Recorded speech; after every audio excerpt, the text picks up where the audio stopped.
ஒரு வழியா வந்து நீட் பிஜி எக்ஸாம கம்ப்ளீட்டா வந்து நிறைய டாக்டர்ஸ் வந்து கம்ப்ளீட் பண்ணிருப்பீங்க. தென் நெக்ஸ்ட் வந்து ரிசல்ட்டுக்கு வந்து வெயிட் பண்ணுவீங்க. ரிசல்ட் வந்து நமக்கு ஆகஸ்ட் எண்டில் தான் வந்து ரிசல்ட் வந்து டிக்ளேர் பண்ற மாதிரியா இருக்கு. அதே மாதிரியே வந்து நெக்ஸ்ட் மந்த் வந்து கவுன்சிலிங் ஸ்டார்ட் பண்ணிடுவாங்க. ஓகே, இந்த கவுன்சிலிங் ப்ராசஸ் பத்தி நிறைய பேருக்கு வந்து சில ஐடியாக்கள் இருக்கலாம், சில பேருக்கு வந்து எக்ஸ்பீரியன்ஸ் இருக்கலாம். சில டாக்டர்ஸ்க்கு வந்து ஒரு ஃப்ரெஷரா வந்து இந்த வருஷம் தான் அவங்க கவுன்சிலிங்ல அட்டன் பண்ண போறாங்க அப்படின்னா கண்டிப்பா வந்து அதை பத்தின அப்டேட் வந்து நமக்கு தெரிஞ்சுக்கிறணும். ஸோ இந்த வீடியோ பதிவு முழுக்க முழுக்க வந்து இந்த வருஷம் நீட் பிஜி 2024 கவுன்சிலிங் அட்டன் பண்ணக்கூடிய அந்த டாக்டர்ஸ்க்கான வீடியோ பதிவாக தான் அந்த வீடியோ இருக்கும். ஸோ அதனால வந்து இந்த வீடியோவை ஸ்டார்டிங் டு எண்டிங் வரையும் பாருங்க, ஸ்கிப் பண்ணாதீங்க, நிறைய பேருக்கு ஷேர் பண்ணுங்க. நம்ம வந்து பாத்தீங்கன்னா ஒரு 7 இயர்ஸா வந்து கவுன்சிலிங் கைடன்ஸ் சப்போர்ட் கொடுத்துருக்கோம், பெய்ட் சர்வீசஸ். நிறைய டாக்டர்ஸ்க்கு த்ரூ அவுட்டா எண்ட் ஆஃப் கவுன்சிலிங் வரையும் மேக்ஸிமம் லெவல் ஆஃப் கைடன்ஸ் கொடுத்து சீட்டு மேக்ஸிமம் அஸ் பர் மெரிட் படியே சீட் எடுக்கிறதுக்கு ப்ராப்பரா கைடன்ஸ் கொடுத்துருக்கோம். இப்போதைக்கு நாங்கள் என்ரோல்மெண்ட் ப்ராசஸ் வந்து நாங்கள் ஸ்டார்ட் பண்ணல, ஏன்னா ரிசல்ட்டுக்கு அப்புறம் பார்த்துக்கலாம்னு சொல்லிட்டு. பட் இப்போதைக்கும் நம்மளுடைய குரூப்பை வந்து நீங்கள் ஃபாலோ பண்ணிக்கோங்க, ஏன்னா நிறைய அப்டேட்ஸ் வந்து அப்பப்போ அப்டேட் பண்ணுவோம். பெய்ட் சர்வீசஸ் வந்ததுக்கு அப்புறம் கவுன்சிலிங்க்கு அப்புறம் நீங்கள் வந்து பர்சனலாக என்னை வந்து காண்டாக்ட் பண்ணி கைடன்ஸ் வாங்கிக்கலாம். என்னுடைய வாட்ஸ்அப் நம்பர் கீழே டிஸ்கிரிப்ஷன்ல இருக்கு, வாட்ஸ்அப் பண்ணுங்க, குரூப்பை வந்து நான் ஷேர் பண்றேன். அப்படி இல்லைன்னா டெலகிராம்லயும் நம்ம அப்டேட் பண்ணியிருக்கோம். ஓகேங்க, சரி, நம்ம டீட்டெயிலா வந்து கவுன்சிலிங் பத்தி பார்க்க போறோங்க. ஃபர்ஸ்ட் வந்து எம்சிசி கவுன்சிலிங் பத்தி தான் நம்ம பார்க்க போறோம். எம்சிசி கவுன்சிலிங்கோடைய அந்த ரூல்ஸ் அண்ட் நார்ம்ஸ், ஸோ ரூல்ஸோடைய எப்படி இருக்கும், எத்தனை ரவுண்டு வந்து நமக்கு எம்சிசி கண்டக்ட் பண்ணுவாங்க, ஒவ்வொரு ரவுண்டில் எப்படி நம்ம பார்ட்டிசிபேட் பண்ணணும் அப்படின்றத பார்க்க போறோம். நீங்க பாக்குறது நீட் பிஜி தமிழ், நான் உங்கள் கார்த்திக். ஸோ வாங்க வந்து டீட்டெயிலா பார்ப்போம். ஃபர்ஸ்ட் வந்து நம்ம கவுன்சிலிங் ஸ்கீம் வந்து பார்க்க போறோம். கவுன்சிலிங்கோடைய வெப்சைட், அதாவது ஆல் இந்தியா கோட்டாவுடைய அந்த 50% government seeds, deemed universities, central universities, இதெல்லாம் வந்து பாத்தீங்கன்னா நமக்கு இந்த எம்சிசி மூலயமா தான் வந்து நம்ம ரெஜிஸ்டர் பண்ணணும். ஃபர்ஸ்ட் ரெஜிஸ்ட்ரேஷன் பாத்தீங்கன்னா இந்த mcc.nic.in என்ற வெப்சைட் மூலயமா ஆல் இந்தியா கோட்டாவுடைய 50% சீட், 100% deemed universities, central universities, AFMC, so ESI, இதெல்லாம் வந்து இதுல தான் வரும். அதுல வந்து நீங்க ரெஜிஸ்ட்ரேஷன் பண்ணணும், பேமெண்ட் பண்ணணும். ஸோ அதுக்கப்புறம் சாய்ஸ் ஃபில்லிங் பண்ணுவீங்க, சாய்ஸ் லாகிங் பண்ணுவீங்க. இதை பத்தினா நான் வேற வீடியோல சொல்றேன், பட் ரூல்ஸை மட்டும் நான் சொல்றேன், ஏன்னா ரூல்ஸ் அண்ட் ரெகுலேஷன் நம்ம எல்லாருமே தெரிஞ்சுக்கணும். ஓகே, ஃபர்ஸ்ட் ரூல்ஸை பார்ப்போம்.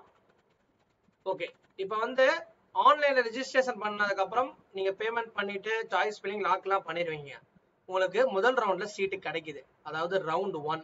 ரவுண்ட் 1ல உங்களுக்கு சீட் கிடைச்சிச்சு அப்படின்னா ஓகே, எனக்கு வந்து ஒரு ஏதோ ஒரு காலேஜ், இப்போ ஃபார் எக்ஸாம்பிள் எனக்கு ஒரு எம்டி ஜென்ரல் மெடிசனோ இல்லை ஒரு பீடியாட்ரிக்ஸோ, எனக்கு ஜென்ரல் பீடியாட்ரிக்ஸ் வந்து ஒரு எஸ்ஆர்எம்லையோ இல்லை செட்டிநாடுல கிடைக்குதுன்னு வச்சுக்கோங்க.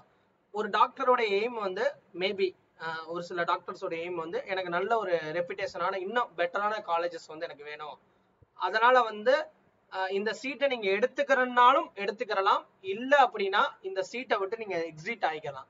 ஃபர்ஸ்ட் ரவுண்ட்ல உங்களுக்கு சீட்டு கிடைக்குது, கிடைச்சிருச்சு, ஒரு செட்டிநாடே கிடைக்குது. ஒரு செட்டிநாடு, ஒரு எக்ஸாம்பிளுக்கு தான் சொல்றேன், செட்டிநாடு கிடைக்கும் போது ஒரு சேஃபர் சைடுக்கு என்ன பண்ணுவாங்கன்னா அந்த காலேஜ்ல போய் நீங்க டைரக்டா ரிப்போர்ட் பண்ணிக்கலாம். ஃபர்ஸ்ட் ரவுண்ட்ல ஓகே, எனக்கு வந்து செட்டிநாடுல ஒரு ஜெனரல் மெடிசன் கிடைச்சிருக்கு, பட் காம்படிஷன் லெவல் பாக்குறப்ப நான் இதை எடுத்துக்கிட்டு நெக்ஸ்ட் ரவுண்ட்ல ஒரு பெட்டரான காலேஜஸ் வந்து நான் பாத்துக்கிறேன் அப்படின்னா நீங்க இந்த காலேஜ்ல போய் report to allotted institute, complete admission formalities, அந்த ஒரு ரவுண்ட் 1ல கிடைக்கிற காலேஜ்ல போய் நீங்க தாராளமா ஜாயின் பண்ணிக்கலாம்.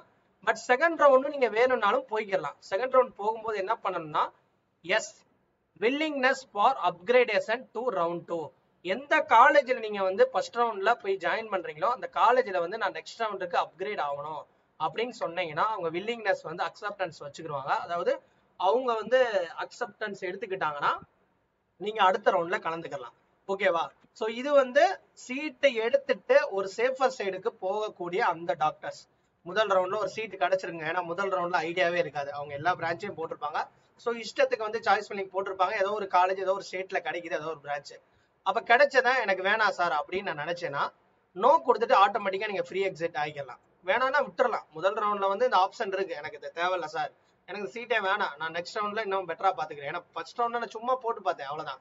ஸோ இந்த மாதிரி இருக்கும்போது நீங்க நோ கொடுத்துட்டு நீங்க போய் காலேஜ்ல போய் ரிப்போர்ட் பண்ணணும்னு அவசியம் இல்லை, ஆட்டோமேட்டிக்கா ஃப்ரீ எக்ஸிட் ஆயிரும். ஓகேவா? அப்படி இல்ல எனக்கு முதல் ரவுண்ட்ல சீட்டு கிடைச்சிருக்கு, நான் வந்து அதுவே எனக்கு போதும், நான் செகண்ட் ரவுண்டு போறதுக்கு விருப்பம் இல்ல, willingness for upgradation to round 2, எனக்கு முதல் ரவுண்ட்லயே நான் நினைச்ச ஒரு எம்எம்சியோ இல்ல ஒரு மதுரையோ இல்ல ஒரு கோயம்புத்தூரோ கவர்மெண்ட் காலேஜ் அந்த பிரான்ச்சே கிடைச்சிருச்சு, அதே மாதிரியே வந்து நான் எதிர்பார்த்த ஒரு டீம்டு யூனிவர்சிட்டிஸ்ல எனக்கு ஒரு நல்ல பிரான்ச்சஸ் கிடைச்சிருச்சு அப்படின்னா நீங்க முதல் ரவுண்டோட குவிட் ஆயிருக்கலாம், அப்கிரேடேஷன் எதுவும் கொடுக்க தேவையில்ல, continue to study in allotted institute, அந்த இன்ஸ்டியூட்டுக்கு போய் நீங்க தாராளமா கண்டினியூ பண்ணிக்கலாம்னு சொல்லிட்டாங்க. அவ்வளவுதான். ஓகேங்க, இதெல்லாம் வந்து அலாட் ஆனவங்களுக்கு சொல்லிட்டீங்க. சப்போஸ் எனக்கு சீட்டே கிடைக்கல சார், நான் என்ன பண்ணலாம் அப்படின்னு கேட்டீங்கன்னா, after the round 1 ends fresh registration for round 2. அதாவது இன்னொன்னு என்ன அப்படின்னா, முதல் ரவுண்ட்ல கலந்துக்கிறாம டைரக்டா நீங்க செகண்ட் ரவுண்ட்லயே கலந்துக்கலாம், தேர்ட் ரவுண்ட்லயே கலந்துக்கலாம், ஸ்ட்ரே ரவுண்ட்லயே கலந்துக்கலாம். சில டாக்டர்ஸ் வந்து அவங்களுடைய டொமிசைல் ஸ்டேட்ஸ் கூட மேபி இப்ப அவங்க வந்து ஒரு டொமிசைல்ல இருந்து வருவாங்க, நான் தமிழ்நாடு, எனக்கு ஆல் இந்தியால சீட்டு கிடைக்காது, நான் எதுக்கு சார் தேவையில்லாம போறேன், நான் ஸ்டேட் பார்த்துட்டு கூட மேபி அடுத்து பண்ணிக்கலாம். ஏன்னா சில டாக்டர்ஸ் வந்து ஃபர்ஸ்ட் ரவுண்ட்ல கலந்துக்கிறாம செகண்ட் ரவுண்ட்ல வருவாங்க.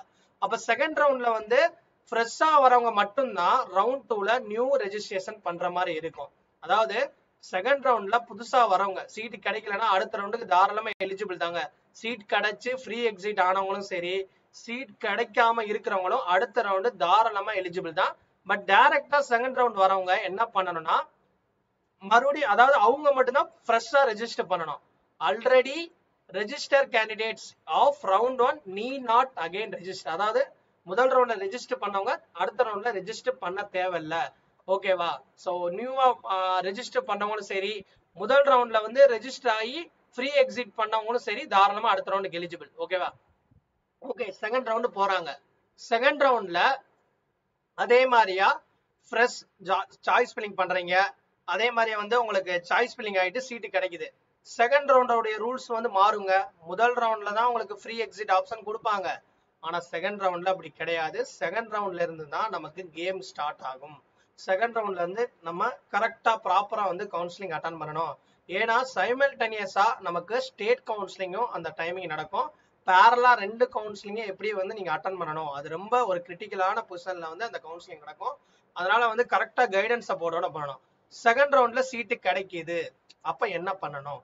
எனக்கு சீட்டு கிடைச்சா இதுல முதல் கேட்டகரி, அதாவது முதல் ரவுண்ட்ல சீட்டு எடுத்துட்டு அப்கிரேட் பண்ணவங்க இருப்பாங்களே, if upgraded then candidate must relieve from round 1 college and join round 2 allotted college. முதல் ரவுண்ட்ல ஒரு சீட்டு எடுத்தவங்க, அதாவது ஜாயின் பண்ணவங்க, செகண்ட் ரவுண்ட்ல அவங்க வராங்க அப்படின்னா அவங்களுக்கு வேற ஒரு காலேஜ் கிடைக்குது. ஃபார் எக்ஸாம்பிள் ஃபர்ஸ்ட் ரவுண்ட்ல ஒரு ஆவரேஜான காலேஜ் கிடைச்சு செகண்ட் ரவுண்ட் பெட்டரா கிடைச்சிருச்சுன்னா அவங்க அப்கிரேட் ஆனவங்க என்ன பண்ணணும்னா, ஏன்னா அவங்க ஆல்ரெடி ஜாயின் பண்ணிருப்பாங்க, ஜாயின் பண்ணிட்டு தான் அப்கிரேட் பண்ணிட்டு வந்திருப்பாங்க, அவங்க முதல் ரவுண்ட்ல கிடைச்ச அந்த காலேஜ்ல போய் ரிப்போர்ட் பண்ணிட்டு அங்க ஒரிஜினல்ஸ் எல்லாம் கலெக்ட் பண்ணிட்டு தான் செகண்ட் ரவுண்ட் அலாட்டட் காலேஜ்ல ஜாயின் பண்ணணும். ஓகேவா?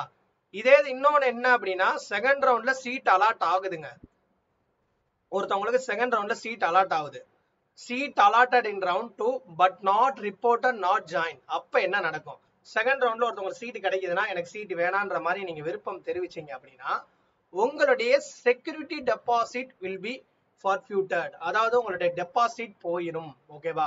டெபாசிட் போயிருச்சு அப்படின்னா மறுபடியும் நீங்க டெபாசிட் அடுத்த ரவுண்டு மறுபடியும் பண்ற மாதிரி இருக்கும். உங்களோட டெபாசிட் மட்டும் போகும், அந்த சீட்டும் போயிடும். ஓகேவா? ஸோ அதனால வந்து ரெண்டாவது ரவுண்ட்ல கேர்ஃபுல்லா வந்து நீங்க பண்ணணும். ஓகேவா?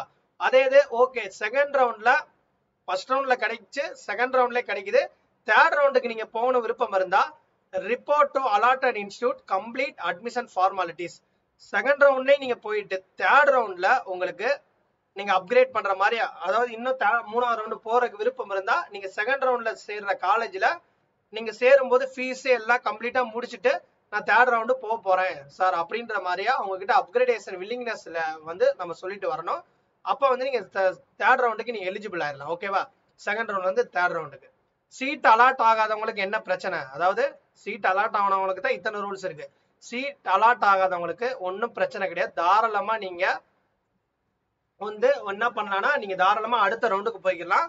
இதுல இன்னொரு முக்கியமான அப்டேட் என்ன போட்டிருக்காங்கன்னா, in case candidate does not want to round 1 allotted seat also he may avail exit without forfeiture within the 2 days of round 2 result announcement. இது வந்து என்ன சொல்றாங்க அப்படின்னா, முதல் ரவுண்ட்ல ஒருத்தவங்களுக்கு சீட்டு கிடைச்சிருக்கும், செகண்ட் ரவுண்ட்ல அவங்களுக்கு அலாட் ஆயிருக்காது மேபி. ஆனா ஃபர்ஸ்ட் ரவுண்ட் சீட்டை கையில வச்சிருந்திருப்பாங்க. அப்ப அந்த ஃபர்ஸ்ட் ரவுண்ட் சீட்டை வந்து அவங்க வந்து ரிசைன் பண்ணணும்னு நினைச்சாங்க, அந்த சீட்டை வந்து விடணும்னு நினைச்சாங்க அப்படின்னா தாராளமா விடலாம். பட் அப்படி விடுறதுக்கு அப்ப விடும்போது நிறைய பேருக்கு என்ன சந்தேகம் வரும்னா, டெபாசிட் போயிருமானா போகாது. அவங்க குறிப்பிட்ட ஒரு டேட் கொடுத்தாங்க, அந்த ரவுண்ட் 2 ரிசல்ட் வர்றதுக்கு முன்னாடி அந்த சீட்டை வந்து அவங்க விட்டுட்டாங்கன்னா அவங்களுக்கு டெபாசிட் வந்து எந்த பிரச்சனையும் இருக்காதுன்ற மாதிரி சொல்றாங்க. ஓகே, ஸோ இதுதான் வந்து இந்த இடத்துல ரூல்ஸ் வந்து மென்ஷன் பண்ணிருக்காங்க. ஸோ நெக்ஸ்ட் வந்து தேர்ட் ரவுண்ட். தேர்ட் ரவுண்டும் ரொம்ப கேர்ஃபுல்லான ரவுண்டுங்க. தேர்ட் ரவுண்ட்ல என்ன பண்றீங்க, சாய்ஸ் ஃபில்லிங் பண்ணிடுறீங்க. ஓகே, ரிசல்ட் வந்து வந்துருது, 3ஆம் ரவுண்டுக்கான ரிசல்ட் அலாட்மெண்ட் வருது. ஸோ அதுல வந்து சீட்டு கிடைச்சிருச்சு அப்படின்னா தேர்ட் ரவுண்டுக்கு அப்புறம் வந்து அப்கிரேட் எல்லாம் பண்ண முடியாது. தேர்ட் ரவுண்டோட கம்ப்ளீட்டா வந்து அடுத்து வந்து ஸ்ட்ரே ரவுண்டு தான். தேர்ட் ரவுண்ட்ல இருந்து அப்கிரேட் எல்லாம் பண்ண முடியாது. 3 ரவுண்ட் வரையும் நீங்க பார்ட்டிசிபேட் பண்ணலாம். சீட்டு கிடைச்சவங்க கிடைச்சிருச்சுன்னா நீங்க ஸ்டே ரவுண்டுக்குலாம் வந்து யார் எலிஜிபிள்ன்றதை நான் தெளிவா சொல்லிடுறேன். தேர்ட் ரவுண்ட்ல கிடைக்குதுன்னா report to allotted institute complete formalities. ஓகேவா? ஸோ அப்படின்னா நீங்க வந்து அந்த காலேஜ்ல போய் ஜாயின் பண்ணணும். ஜாயின் பண்ணிட்டா அப்கிரேடும் பண்ண முடியாது, ரிசைனும் பண்ண முடியாது. இஃப் அப்கிரேடட் தென் கேண்டிடேட், அதாவது 2வது ரவுண்ட்ல இருந்து 3ஆம் ரவுண்டுக்கு வேற காலேஜ் மாறுறாங்க. செகண்ட் ரவுண்ட்ல ஒரு காலேஜ்ல இருந்து இன்னொரு காலேஜுக்கு தேர்ட் ரவுண்ட்ல கிடைக்குதுன்னா அவங்க செகண்ட் ரவுண்ட் காலேஜ்ல போய் ரிப்போர்ட் பண்ணிட்டு ப்ராப்பரா அந்த ஒரிஜினல்ஸ்லாம் வாங்கிட்டு தேர்ட் ரவுண்ட் காலேஜ்ல ஜாயின் பண்ற மாதிரி இருக்கும். இன்னொன்னு, தேர்ட் ரவுண்டுக்கு அப்புறம் அப்கிரேடட் கிடையாது, அதாவது அலாட்டட் ஆன அந்த கேண்டிடேட்ஸ் அவ்வளவுதான், அதோட முடிஞ்சு. ஸோ தேர்ட் ரவுண்ட்ல இருந்து 4th ரவுண்டுக்கு யாரு எலிஜிபிள்?